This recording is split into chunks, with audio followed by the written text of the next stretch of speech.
पाकिस्तान के जो चीफ ने बोला है और पाकिस्तान की मिलिट्री हायरार्की बोल रही है, इसका कारण है जब भी कहीं पे टेंशन होती है कि देशों में जो ना लड़ाई की संभावना होती है या छुटपुट लड़ाइयाँ चल रही होती हैं, उस समय ये स्टेटमेंट्स बहुत बनती हैं।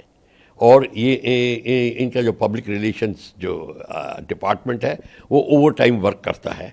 वो ऐसी स्टेटमेंट बनाने के डायलॉग जो होता है ना, डायलॉग फिल्मों में डायलॉग लिखते हैं तो ये डायलॉग राइटर्स उनके बहुत होते हैं, वो लिखते रहते हैं। जैसे हमारे एयर चीफ ने बोला मनोहर कहानियाँ, ये वही मनोहर कहानियों का रिपीट चल रहा है। तो कोई फ़र्क नहीं पड़ता, पाकिस्तान को ये स्टेटमेंट बनानी है क्योंकि पाकिस्तान जानता है कि भारत बहुत सीरियस है, वो सिंदूर टू कर सकता है। बट पाकिस्तान का ऑफ लेट एक बात और है, उसकी जो स्थिति है में बदलाव आ गया है। जो पिछले 1.5 साल पहले था वो पाकिस्तान की स्थिति नहीं है। उसकी फाइनेंशियल सिचुएशन इम्प्रूव होती नज़र आ रही है, उनको लोन्स मिल रहे हैं बड़े आराम से। IMF वगैरह को अमेरिका पूरा सपोर्ट कर रहा है, बाकी कंट्री सपोर्ट कर रही हैं, और सऊदी अरेबिया से उसने अब साठगांठ कर ली है, पैक्ट साइन कर लिया है कि और उसमें वो कहता फिर रहा है सबको कि हम पर हमला, मतलब सऊदी अरेबिया पे हमला, मतलब कहने का मतलब हमें डराने की कोशिश कर रहा है। खैर वो टॉपिक हम अभी डिस्कस नहीं करेंगे। क्वेश्चन ये है, पाकिस्तान ये जो गीदड़ भपती और झांसे दे रहा है वो ये हमको डराने के लिए कर रहा है। वो सोच रहा है हम डर जाएंगे, क्योंकि पाकिस्तान को पता है कि अगर इंडिया सीरियसनेस पे आ गया तो फिर प्रॉब्लम खड़ी हो सकती है। तो इसलिए उसने खोल दिया। और देखिए, उसको सऊदी अरेबिया हेल्प कर रहा है, सारे इस्लामिक कंट्रीज़ उसको हेल्प कर रहे हैं। यूँ इसलिए हेल्प कर रहे हैं कि पाकिस्तान एक किस्म से उनका ट्रेनिंग ग्राउंड है उनकी फ़ौज के लिए। ज़ियाउल हक, परवेज़ मुशर्रफ दोनों की पोस्टिंग हो चुकी है सऊदी अरेबिया में 20-30 हज़ार सैनिकों के साथ।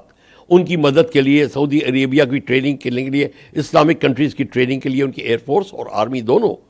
तो ये जो चीज़ है ये बाकी दोबारा स्थापित हो रही है। पाकिस्तान और जिसको कहते हैं निर्भीक हो रहा है, जिसको कहते हैं बोल्ड बन रहा है, और इस बोल्डनेस के कारण वो ये स्टेटमेंट दे रहा है। पर भारत को इस स्टेटमेंट को सुन के अनसुना कर देना चाहिए। हमारे को अपना कार्यक्रम जारी रखना है। हमारा कार्यक्रम है टेररिज्म को डिस्ट्रॉय करना, टेररिस्ट एक्टिविटी को लड़ाई की तरह मानना, स्लीपर सेल्स को टोटली एलिमिनेट करना और POK को लेना शुरू करना है। देखिए, POK को जिस दिन आपने लेना शुरू किया, चाहे 100 गज या 200 गज लीजिए, आपको पता चल जाएगा कि उनकी फौजें, उनके जो टेररिस्ट हेडक्वार्टर्स, उनके जो लॉन्चिंग पैड हैं, वो पीछे हटने शुरू हो जाएंगे और इंटरफेरेंस कम हो जाएगी। तब आपके स्लीपर सेल्स को भी प्रॉब्लम आएगी और टेररिज्म को प्रॉब्लम आएगी। जब तक हम वो नहीं करेंगे, ये तो बातें चलती रहेंगी।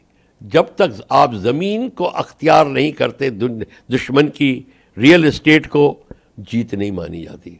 अब मैं दोबारा बोल रहा हूँ आपके चैनल पे, चाहे कितने भी आप उनके बेसिस उड़ा दीजिए, वो 5 महीने 6 महीने में खड़े हो जाएंगे। टेररिस्ट कैंप को उड़ा दीजिए, खड़े हो जाएंगे। 100 टेररिस्ट मार दीजिए और आ जाएंगे। पूरा इस्लाम आइडिया है, रेडिकल इस्लाम का जो आइडिया है, पूरे सारा इस्लाम ख़राब नहीं है, रेडिकल इस्लाम का जो आइडिया है वो इतना बड़ा है कि पाकिस्तान को मदद की, मैन पावर की मदद, वेपन्स की मदद, फाइनेंस की मदद की कोई कमी नहीं है। VK न्यूज, राष्ट्र के नाम।